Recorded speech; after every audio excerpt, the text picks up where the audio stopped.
Hey everybody, welcome back to another Stoneface Reactions. I'm Griffin, that's Theta, and we are here to watch some Witch from Mercury, final episode of the season. We're gonna have a great time because we've been waiting for this, and we think so of you. I don't know. We're So, gonna have a great time. This could be just a stab in the heart. This could look, be the Maiden Abyss episode 13 of our Witch from Mercury. well, if we know anything about me, if it's comedy or if it's tragedy, I'll be laughing and happy regardless. So, let's go ahead and take a look at some of our comments and see what people have to say. History King says, the big dude captain was the former pilot from the pilot who fought the Gundam Ifrith. Yeah, they're talking about Kanaji Avery, who in the prologue was piloting the Big Weird Bew, the one that killed Soletta's father. There we go. So we got our connection, and well, I guess I'll go ahead and say, well, I expect that to come up in the episode. Well, I mean, because they were calling him like an expert pilot, but Yeah, I guess the years have not been kind. they have been kind to anyone in this series. Well, I mean, if you look at him in on the wiki, right? Hmm. The wiki is weird. I'm not talking about actually the wiki. I'm talking about the official um, Witch from Mercury webpage. Uh-huh. It has the current characters and everything as the main setup that you can look up. Hmm. But you can also click on the prologue and in a dark page, look at all these former characters that are now all mostly dead. Huh. And in that, he looks like a tall, skinny version of Ghoul. Like colored hair, Hmm. on the coif sort of thing. But yeah, no, he's just a rather rotund man now. And they're actually related. Alright. Uh, Delta Halo 241 says Lifrith and Thorn are Gundams. They use the same Lifrith moniker as the Gundams in the prologue. I think the tie-in short story made mention of Prospera making multiple trips to Earth while Suletta was growing up on Mercury. So potentially she's the one who armed the terrorists, or at least she might have sold the information on how to build a Gundam. One of the character designers for the show did actually draw Choo Choo putting on her flight suit. To summarize, the cowl goes over her hair and squishes it down, and then I guess the hair just gets absorbed into her skull because after that they're not visible anymore. Yeah, no, it's like headphone dent, you have like big hair pump dent. Right. Just to cover the whole those are Gundams, because I think I said at the end of our last reaction, I think those are Gundams. They look a lot like Gundams. You and I had a conversation, let's see, literally New Year's Eve, it appears to be, according to my timestamps, Mhm. where I said, also, it seems I was right. The Works from Mercury official site is updated with the new characters. They are listed with their mobile suits. Their suit names start with Gundam. To which you said, hey, nice. I don't know how you meant to read. That's what the text says. No, that's perfect every time I do that. Hey, nice. Well, you do do the finger gun sometimes. But to which I responded, my new guess is that Ariel is from Earth, which is kind of what you just said there in your guess. Hmm. You apparently said something that I just cut out completely. I'm going to assume it was unrelated. It was said many times that Mercury has no means to produce a Gundam, which we took as the bad cover of how they kept the Gundam from the asteroid hidden. But an asteroid is even less able to produce a Gundam. The Vantis Institute that ran the asteroid was doing research and getting funded from Mox Earth.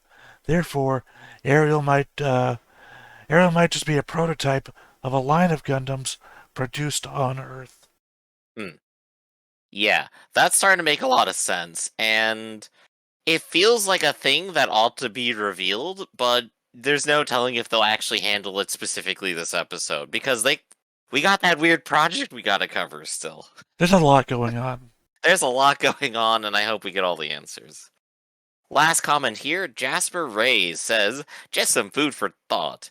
In that episode where Mjorn shows a video of Granny slash Dr. Cardo Nabo when they were deciding on the path Gundam Inc. was going into, Suletta doesn't recognize Granny. More proof Suletta is not Eri? Question mark. I don't know if you remember it or not, but I literally just rewatched that in the last hour. Yeah. And I believe she literally asks, "Who is that?" Alright. Literally does not remember. It's possible that as like what, a 3-year-old, For she just doesn't specifically remember it. 4 years old. Also, you might be able to chalk that up to like trauma. So Hmm. it's very hard to say because we, as real people, can think up a number of reasons why she might not be able to. But I Oh feel yeah. like that's also something that we're going to cover here in a couple of minutes. So I can only imagine someone out there on the internet being like, it is unrealistic that someone did not remember every single thing that happened to them when they were 4 years old. I mean, it's also anime characters, so it's kind of hard to Yeah. tell. And anything could happen here, including Celetta just not remembering 'cause she was a kid. All right, so those are our comments. But there's one other thing I specifically wanted you to read that I came across that I thought was a very interesting insight into original Gundam versus our new thing here. Alright, so where is this coming from? Just so I have a reference. I mean, we're introducing it, right? I honestly don't remember where this came from. It's coming from somewhere on the internet, people. You So let's could read what this literally says. listen to what Griff says, type his words out, do a Google search, and I'm sure it'll bring you to the original website. Or it'll never find it. It came from the mystery net. I have So no way indicating that we came up with these thoughts on our own. These are just something cool that I thought we should bring up. it's quickly revealed in the last episode that Ellen is an enhanced person, the fourth of his kind, implied to be some kind of clone created by Peel as the artificial experimental pilot of their own Gundam, the Farak. While the term used in the official English subtitles is a little different, the Japanese in the dialogue Kyoka Genshi, and the concept itself carries parallels with one of the Gundam's oldest, most fascinating sci-fi ideas, the Kyoka Ninjin, or cyber new types. In Gundam's original timeline, the Universal Century, and home of the most franchises key series, including the original trio of Gundam, Zeta Gundam, ZZ Gundam, new types were the natural evolution of human beings existing in outer space, or space noids, developing latent psychic powers and enhanced empathic senses. Weaponized over the intent to use these abilities to deeply connect with their fellow new types, these individuals became powerful mobile suit pilots in the Universal Century's many conflicts, using their abilities to wield specialized mecha that commonly used remote operated drone weaponry known as funnels and bits. After the first prominent emergence of new types in the original Gundam, most notably its protagonist, Amuro Ray, attempts to artificially develop new type abilities in people began, creating the dawn of the cyber new types. I will also point out I have specifically seen instances where they call the drones flying around in Witch from Mercury gunned bits. I think I swear I heard they said funnel too, so yeah, no, that checks out. I don't remember funnel, and I have just rewatched the first 9 episodes over again. But I could be imagining it too. I remember in the duel, specifically the 6-on-6 duel, um, they mentioned Suletta's little flying drones and called them gunned bits. Gunned hyphen bits. Right. Okay. So, yeah, no, I definitely see the parallels here. And the cyber new type was not a thing I knew of happening in the original stuff before. So that's a fun extra parallel. I think we also understood at least that it's getting kind of close to new type, isn't it? They don't have psychic powers. They almost do. They're like an inch away from it. I didn't see anything coming close to it. Maybe that's what we're Um, gonna get hit with today. Maybe. My personal evidences would be the Ellen fight in the Fract, where they both go through their memories for a minute. They don't, but I will also be bringing that up a little bit later. Yeah. Again, supposition, guesses, maybe it's wrong, we'll see. Alright. Well, I have been in deep on Witch from Mercury. I It's fucking love freestyle this Theta show. time. Yeah, I just fucking love this show. So, the first thing that I've done leading up into the final episode was create one of those conspiracy webs that We've people, done it. yeah, try to connect all the characters together. Now, Griff should already be looking at this, and I've Indeed. brought it up on the overlay. I tried to lay it out in a structure, a power structure, if you will, where the people closest to the top are the ones with the most power. Hmm. So obviously you have Benneret up here. And obviously Ghoul at the bottom, yeah. Well, Ghoul is outside the power structure now since he gave up all authority. He's outside of the school. He's So working on a cargo ship, yeah. technically he's Bob. But yeah, Benneret up here at the top, since he leads the Benneret group. Vim over here on the side, because he is the #1 ranked company, Jeturk Heavy Machinery, I believe it is. Just below him is Delling. I've already forgotten off the top of my head the name of the corporation, but they are #2. And just below them, it's hard to put a group of 4 people ranked down, but they are the third, Peel Technologies. Hmm. And of course, just below that, over here we have Prospera with Shinsei Technologies ranked 151st.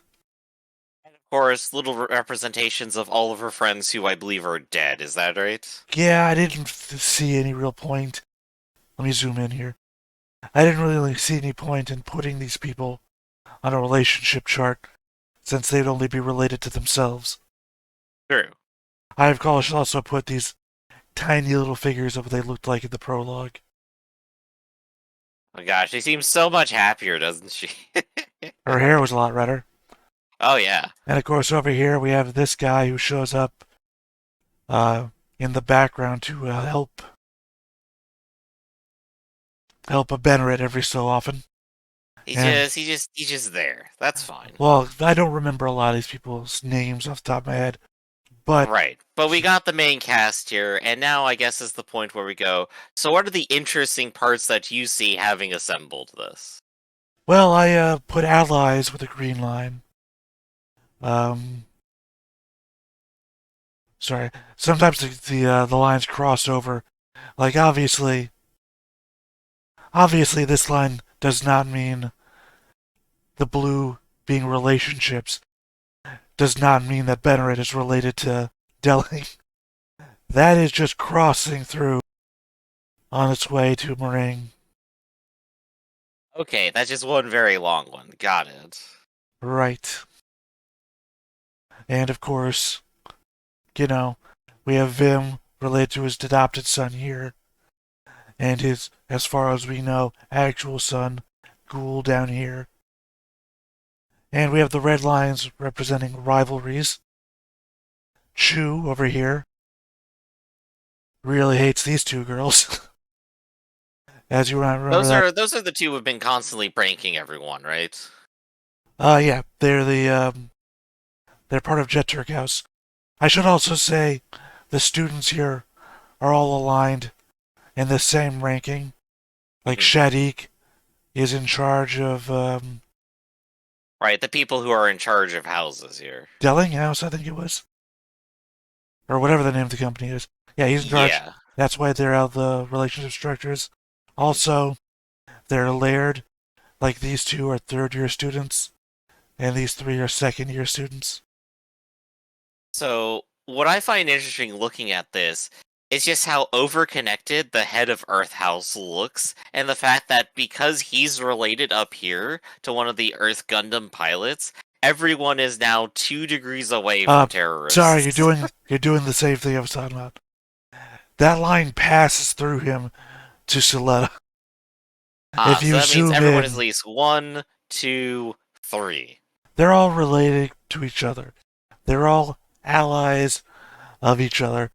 I just at some point decided to stop webbing them up. Otherwise, Yeah. you wouldn't be able to see the lines.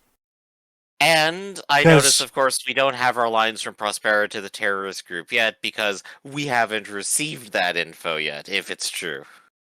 right, well, I mean, I asked you if you knew anything that I may have missed, and I don't remember anything of that nature.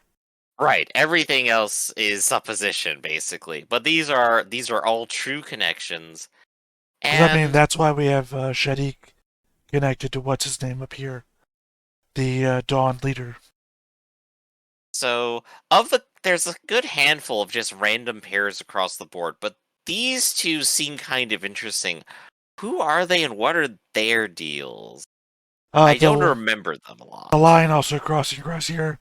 They're all on the dueling council, so they're all. I don't know why I pointed to Meringue. She's not on it. You know, Elin Shadik, whatever her name is, I can't remember. And now Ghoul's brother took his place. Right, so she's just there on the council and then has a younger sibling somewhere No, else. that's a ally. He's in the same house. It's a confusing bit.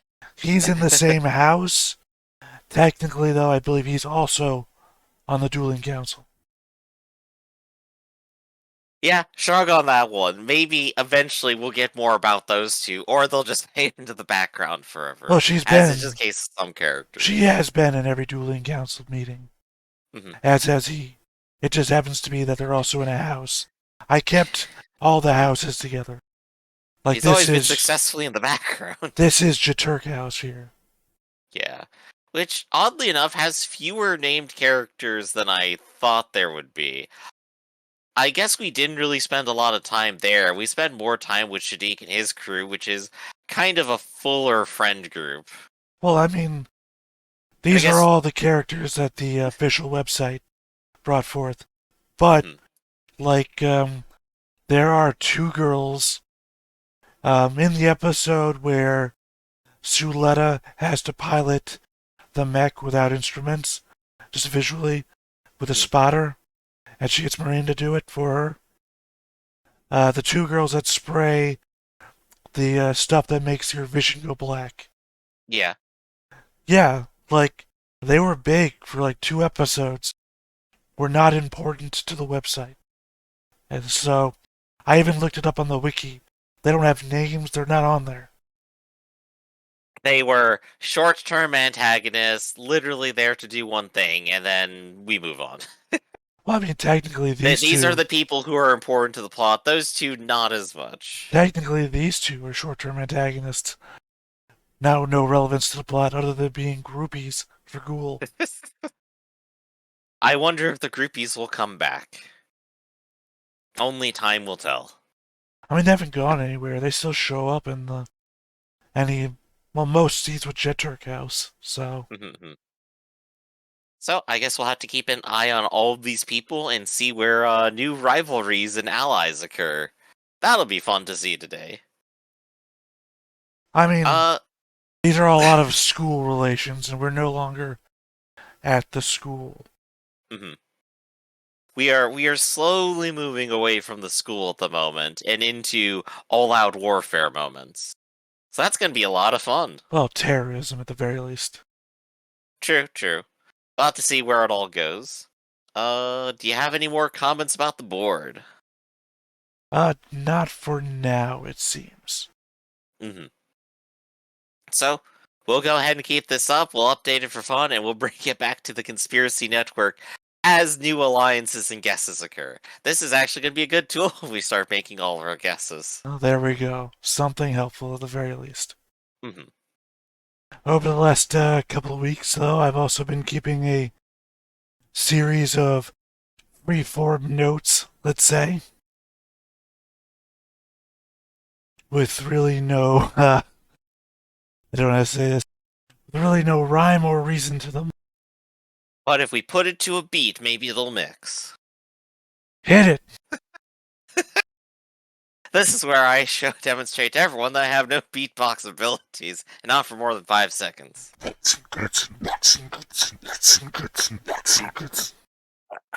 My microphone doesn't even pick that up. It's boots and cats. That's all you had to say. Boots and cats and boots and cats and boots and cats. That's beatboxing as far as I know. There you go. Alright, well, hit us with it. I want to rock right now. Wait. Wrong thing. Okay, the rankings of the major companies is discoverable by their house leader student number, with the personal number is determined by the hierarchy of the recommending companies. During Ghoul's opening duel, he was identified as KP001, which means Jeturk Heavy Machinery is the number one ranked company in the Bennett Group. Similarly, Elin is KP002, which places Peel Technologies in second. Okay, this answers the question that I got confused on the web. Grassley Defense Systems is third, with Shadik being KP003. Of course, this all breaks down when you consider other house members have student numbers other than 001 through 003, despite being in those company-sponsored houses. Sorry, sometimes I get thrown by my own typos. Those spelled THOUSE. Additionally, Suletta has a student number of LP041, despite the fact that Shinsei Development Corporation is listed as the 151st company in the Bennett Group, referenced in the meeting in Episode 1 and on the pad in Episode 2. Right, so lowest possible ranking but oddly high number. I guess, does that change per duel or something, I wonder? No, it's by the company. Yeah. The referring company ranking. I specifically read out that part Yeah. in it. So, Okay. it just doesn't make sense why you'd be in the house of the company that referred you and have a different ranking number. So, let's see, what else you got? Alright, I was just pausing to see if you had any input. I don't have much input on the numbers, unfortunately. Alright. Ghoul dreamed of being the future ace of Dominicus, the Special Forces unit of Cathedra. So when he left the school to become Bob, the ordinary worker, possibly a builder, who knows, he was giving up on his dreams as well. Just play the sad violin for Ghoul right now. I just thought I'd bring that up because Ghoul literally calls out, I'm going to be the ace of Dominicus, and then later on his adopted brother references said dream. Right. And of course, more hilariously, as we pointed out, the ace pilot of Dominicus looked a lot like him when he was younger. Which is a fair thing though. Now have me questioning his parentage. Like, Vim adopted one kid, maybe he adopted two kids.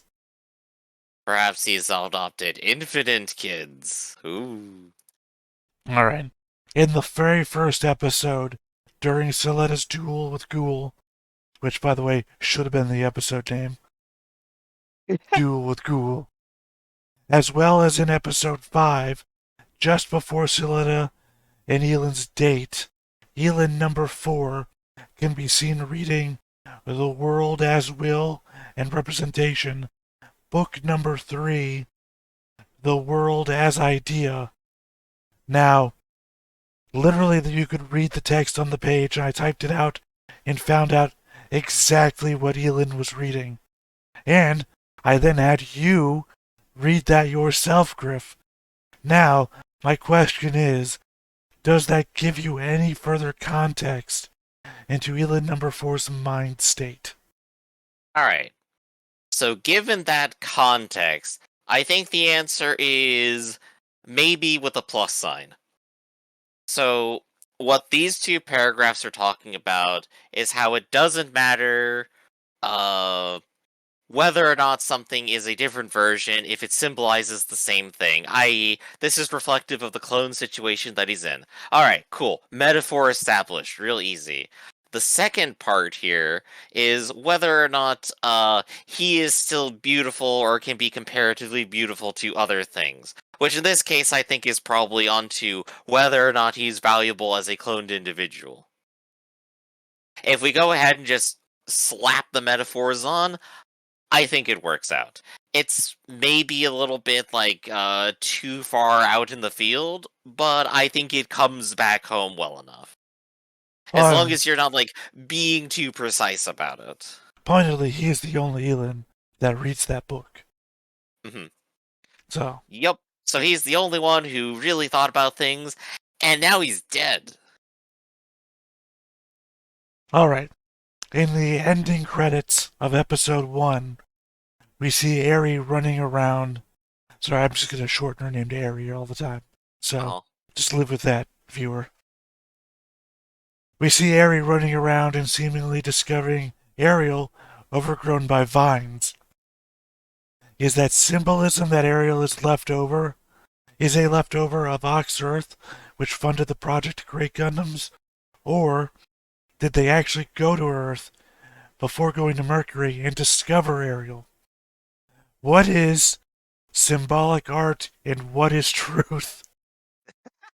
In the same ending, Eri runs past Soletta towards, I believe I meant to type Ariel, but towards Ariel. Then we see Soletta chasing after Eri.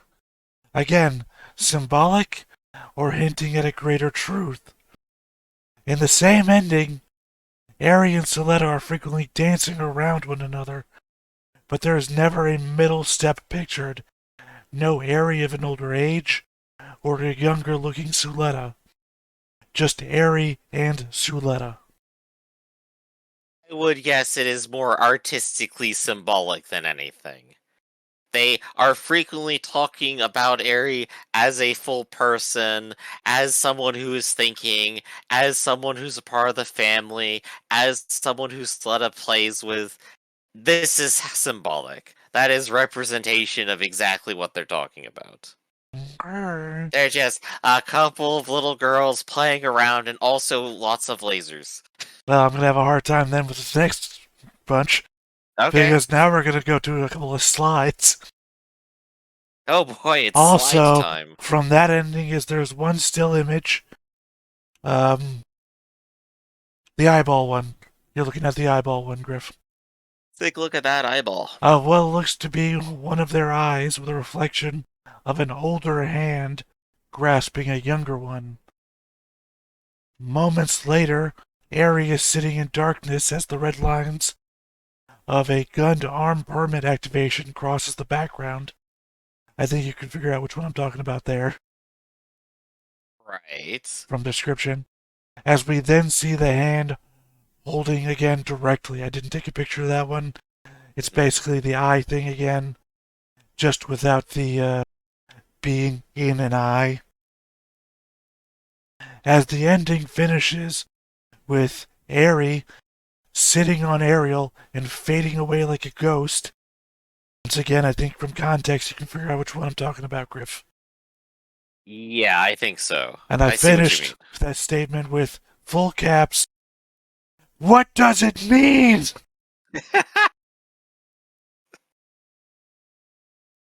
You see, what it means is that there's actually a ghost that's haunting the machine. The machine never actually worked at all. But specifically, we have Eri with the permit, the red permit lines. Hmm. But we also have the hand holding, an adult hand holding a child's hand. And then a ghost Eri. I guess in this context, Suletta is actually the adult reaching out to the younger mind of a child trapped within a robot. I'm actually going to jump ahead here in my. I mean, I'm making up stuff that sounds good on the fly here, but so maybe it's true. I'm going to jump ahead here into my notes just to specifically get the last two slides out of the way. I Okay. noticed a mistake. Oh. At the end of episode 3, when Suletta defeats Ghoul a second time, the pop-up text above them declaring the winner says she only has one win, which I'll bring up here on the overlay. Oh yeah, I see it. Well, that's 3, 4. Oh, either way. Episode 3,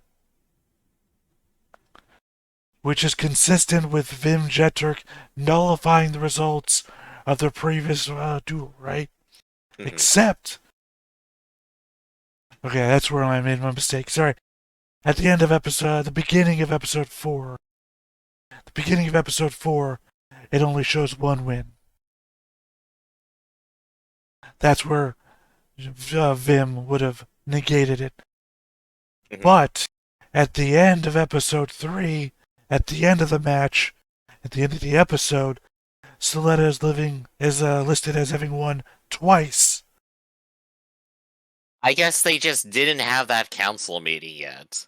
You know, bureaucracy moves slowly It's after all. literally the same moment. The end of one episode says 2 wins. The beginning of the next episode, which is replaying the same scene, shows 1 Mhm. win. It's Ah, the same moment from 2 different episodes.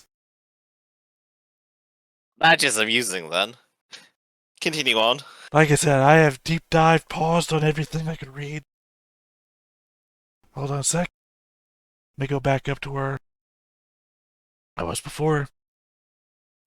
This is something I just wrote 2 weeks ago. This isn't a deep dive. This is just something I like. Is that there's no narrator style exposition.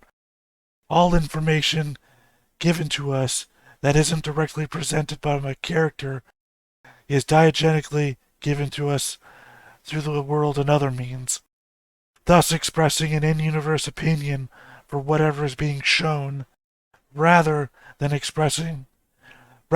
expression of fact from an out-of-universe third party. Yes, there's nothing starting off with in the year 2101, Operation Meteor sent 5 Gundams to Earth. That yeah, we don't get that. Yeah, We rather, always have to consider the viewpoint of where we're getting the information from, which is led to no end of us speculating, I believe. well, like, the narrator isn't saying, you should dislike Earth because this. Rather, a reporter comes on screen and says, those damn Earthians, always up to no good. The world is telling us how to feel, not a third party narrator.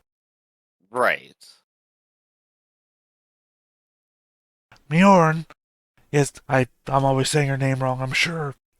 But anyway, is constantly trying to get back to Earth in the opening episodes, while also cursing her father for, among things, not even letting her see her mother's funeral. Her mother also taught her how to grow tomatoes, which some Spacians seemed to look down on. Do you suppose her mother was an Earthian, possibly that stood up against the Spacians? That would make a lot of sense via context for sure. Like, if we were going to tie her into supporting all of this in the future, doing that would immediately give her a hook, and then she doesn't have to worry about it. And then we just have to worry about convincing Suletta that it's perfectly okay to fight and kill everyone. So, we'll have to see where that Yeah, goes. that might be this episode. Yeah. I think I'm reaching the end of the long-winded one, and to my shorter thoughts, Hmm. Hmm. which would be great for my throat. You can quit anytime. In the prologue, Banneret mentions wielding the Hammer of Witches in reference to the attack on the asteroid. Also, in the prologue, Ariel does the lines flashing across the, pause.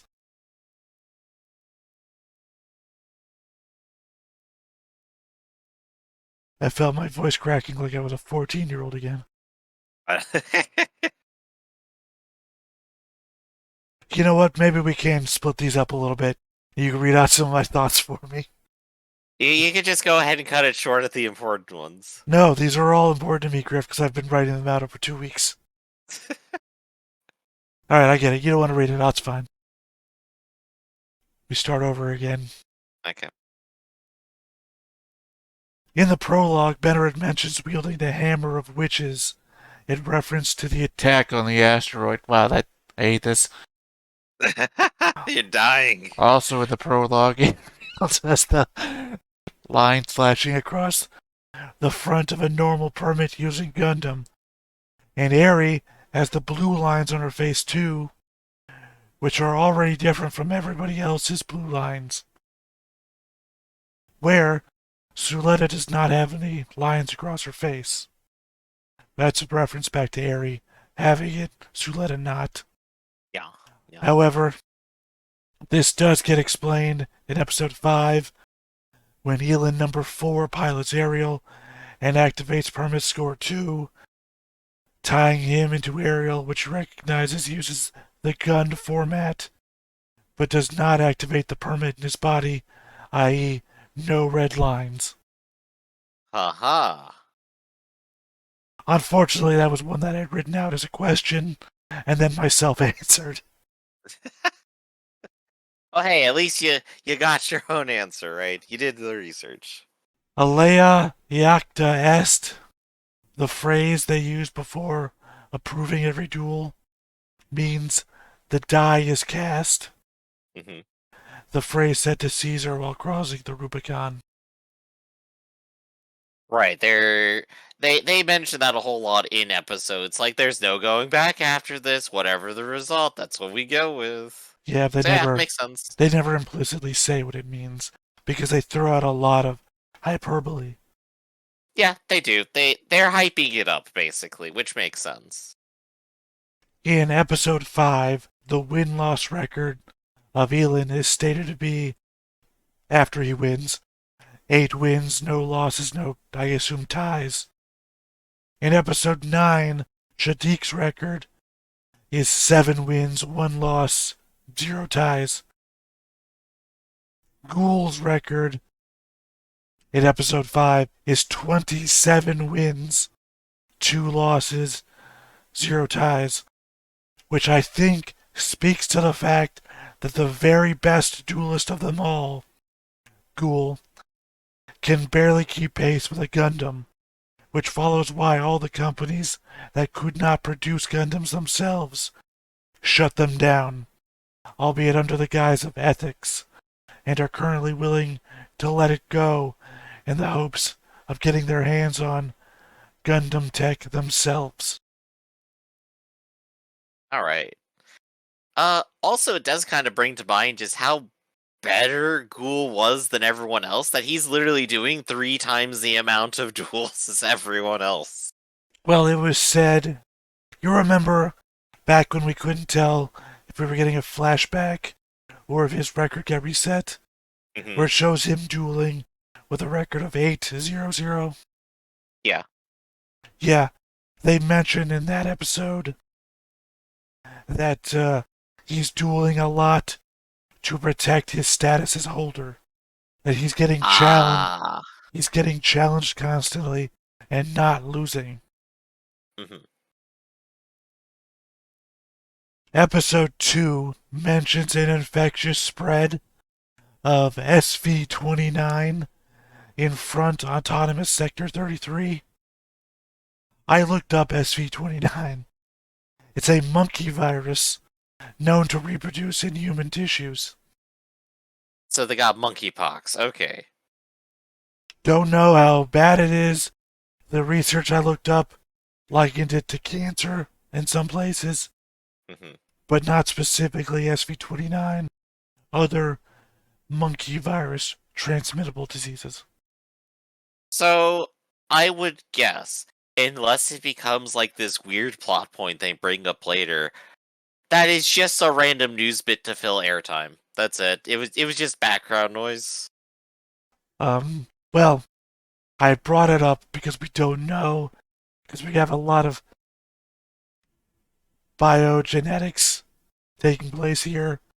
Who the hell knows what's going on? It'll come back around that Suletta actually gets her power from monkey virus. There you go. In episode 4, Moraine calls Aelin a dummy prince, which is exceedingly close to remarking on what he actually is. Do you think Moraine knows more than she's letting on? And, if so, does that mean it's possible we are right about the Ares Soletta thing, and Moraine knows about that too? I don't think she knows any of that. I think if she did, she would give more pointed warnings to Suletta to not deal with this Elin person whatsoever. I I mean, guess she does spend a part of the beginning trying to do that, but she kind of doesn't continue doing so, right? I don't think she knows. I don't think she cares. alright. In episode 5, Alia is doing a reading on Suletta, indicating that her father is missing, and then points out to the existence of a brother. This is like said in passing, but Mhm, I think it stands out. She's the one who's like throwing rocks at a chart on a piece of paper, mhm, mhm. uh, noting the existence of a brother or something like that. Not pushing for the fact that doing readings works. Like, I'm not saying that psychic stuff is real, but is a possible narrative into the future. And although in the very next episode, she does a reading on Lalique and says that she will have man troubles, right? Mhm. And then 3 episodes later, during the 6-on-6 duel, where Renee calls her out specifically to fight in the duel, Renee then uh, yells at her during the fight for laying hands on her man. Ah, So we're so indicating towards this reading shit working. And Suletta brother. yeah. I mean, I think obviously within the context of the show, it is not necessarily actually supposed to work, but narratively, there are the two interpretations of either, yeah, sure, narrative hint, and there's a brother, or I think interpretation B, the person doing the reading isn't quite getting it right, and the joke is that there's the sister, and they're mistaking it as brother because they don't know what they're doing, and it's all a fun game that they're trying. Right, but you're saying sister, and that's still something, Griff.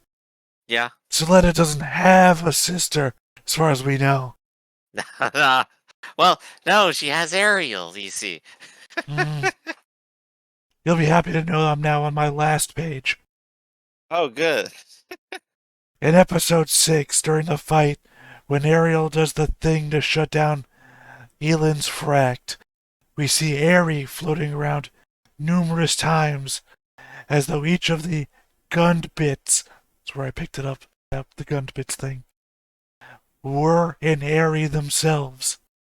Mhm. Then, after the fight, Suletta says, I feel like I could hear your voice more than ever today. What do you suppose this means? I feel like I probably mentioned that at some point during the episode, right? But what do you think it means? Right now, I would guess that maybe for the most part, Soletta just has a feeling, and now this is going towards the new type stuff. But I mean, even more specifically, that every Gund bit looked like an Aerie. I think it hints that Prospera, Suletta's mother here, cloned Airy 50 times and put one into each of the gun bits. No, no, Balmeria, no. Balmeria isn't the only one to mention that the Vandus incident happened 21 years ago. Mm-hmm. Siletta's mother makes the same statement in episode 7, despite the fact that Siletta is age 17. Maybe she's actually 21, or 24 actually, and she just looks really young and really short. Or she's been going the speed of light for some time, thus slowing her aging relative to the rest of the universe. Huh? Okay, I No? think No? some of these are now just getting into thoughts I had. Actual, just straight up thoughts. Mhm. What if Suletta is an Elon? Well, that area is still out there somewhere. Oh my gosh, Aerie appears later in the season as the antagonist to her own clone, Suletta, which we've been following and caring about this whole time.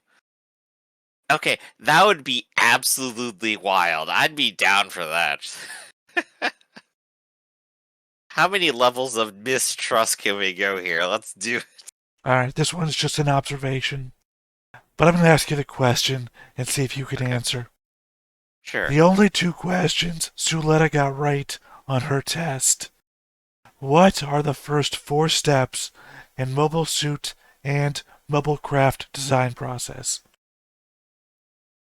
Oh, and I have to answer the question now? I'm gonna fail this test here. Suletta got it right, and she's an idiot. Uh, have an idea. Draw a cool sketch of it. Figure out how much it costs. Then finally hire an engineer to do it for you. You're so close. Wow. I would literally give you like 70, well, I'd get partial credit on the answer. 75%. Half a point. Plan, test, evaluate, improve. I mean, literally all you didn't do was improve. There we go. No, that's what hiring the engineer is for. What are the benefits of permanent linked MS and MC? Did we go over the difference between MS and C? We did literally because it was in the question I just asked you a minute ago. Okay. Mobile Suit and Mobile Craft. I don't think I could actually verbalize this at all. I would hope you actually could, because it's the entire process by which Suletta operates shit. And it's the entire I process. think it's more I don't understand the question relative to the knowledge that I know, unfortunately. I don't know. Simplified control management, improved usability. Ah, there we go. Okay. Out of like 10 questions on her test, those are the only 2 she got right. Now, I gotta ask, since you were looking at it, what's one she got wrong that no one has any right to get wrong? I did not investigate those because she got them wrong. And much like you, I don't have the world insert to know what the right answer would be. Question 4, just solve this integral. She fails it. Well, also, if you're reading these pads over their shoulders like I was, they do a horrible thing where every sentence looks like it's no spacing, like they don't use spaces. It's very hard to read. The kerning. It's terrible. Alright. My last really long one, and the rest are like 2 sentences apiece. Alright. Bim Jeturk is an interesting figure in the political landscape. He backed Bennett's assault on the asteroid in the prologue, and then was plotting assassination by episode 1. In episode 2, Prospera Mercury was blackmailing him over said assassination attempt, and by episode 4, we see him negotiating with businessmen that appear to be outside of the Bennett Group, specifically about funding vis-a-vis if his son doesn't become the heir to the Bennett Group. Then, in episode 7, we see him in a meeting with Peel Technologies, who he accuses of breaking the agreement about Gundams so casually, and they comment that he'd know a thing or two about that himself. Then later in the same episode, he sends his adopted son to distract Prospera with a renegotiation of a deal. And I can only think that would be the previous blackmail taken in context with that and what is currently happening with Suletta on stage at the same moment. Yeah. Of course, whatever they're planning doesn't end up working, as both son and father get super pissed off at the funding succeeding. Right. My interpretation of that scene I probably mentioned was, yeah, if they're trying to do that in a renegotiation, they're using the fact that Suletta's about to be on the chopping block to try to strike a deal that they will try to assist in that scenario, and then the scenario gets better on its own and they have no leverage anymore, so they fail. Oh, no, what I was indicating there, I'm using the word renegotiation as sort of Yeah, yeah. a double meaning, in that Prospera blackmails Vim Jeturk in Yeah. like episode 2 or 3, and now Vim is trying to blackmail her back with the knowledge of the Gundam before Peel Technologies CEOs try to pull that on Mhm. Suletta. Right. You got more? Yep, I have 4 more things. Let's do it. Did Ghoul run? Suletta gave him the run in Game 1 speech, and Ghoul hung around the school for a couple of episodes after he lost. But when his father told him he was getting pulled from the school to work a job at the company, he goes off and quits the company to get a manual labor job of his own. Is that running? I guess it really just depends on what the goal is. We know what his dream was, and he gave up on that. Mhm. So, I mean, it could just be the reality of it hitting, regardless of the advice to, tough it out and keep going. Maybe he just realizes that the goal wasn't something that he wanted in the first place, that it was something someone else had given to him. So, part of going and doing his own thing is trying to figure out what he actually wants to be moving towards. Alright, this one is just an observation. The dual oath is heavily weighted to allow a superior mobile suit to win.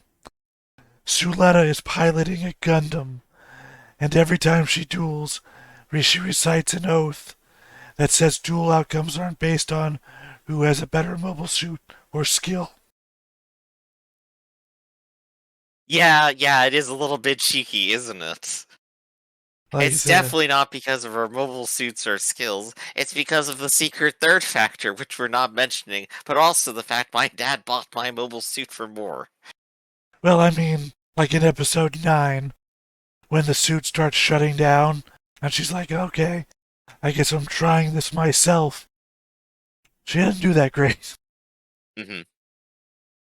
Uh, Delling sent Shadik a bunch of mobile suits, but he also sent a bunch of anti-Gundam weapons during episode 8, which, as far as I know, uh, are still out there in the Hmm. midst of our current terrorist plot. Right, I guess on the assumption that technology could exist again, they've kept it all around. Well, no, I mean, the terrorist group, is it a, well, I don't actually know. I think I'll leave that one. Okay. During episode 8, the ideals behind gun technology are discussed between Bamora and Mirroring off screen in such a way as to make it sound like some sort of promising but dark path. Shadik apparently knows about it as well because Delling told him. Yeah. I guess they are aware that, yeah, no, if they do things wrong, people's life just gets absorbed. So, gotta work with that a little bit, right? Well, the gun stuff is literally the medical technology. Mm-hmm. And is that your final note then? I guess you had no thoughts on that. Okay. Nah, not really. It seemed like a major thing. Because Belmora is like treating it like a dark secret, like a dark past. When, ostensibly, all we know is it helps people. I know, we gotta get it revealed to us. We gotta have the show slap us with it as, like, our twist.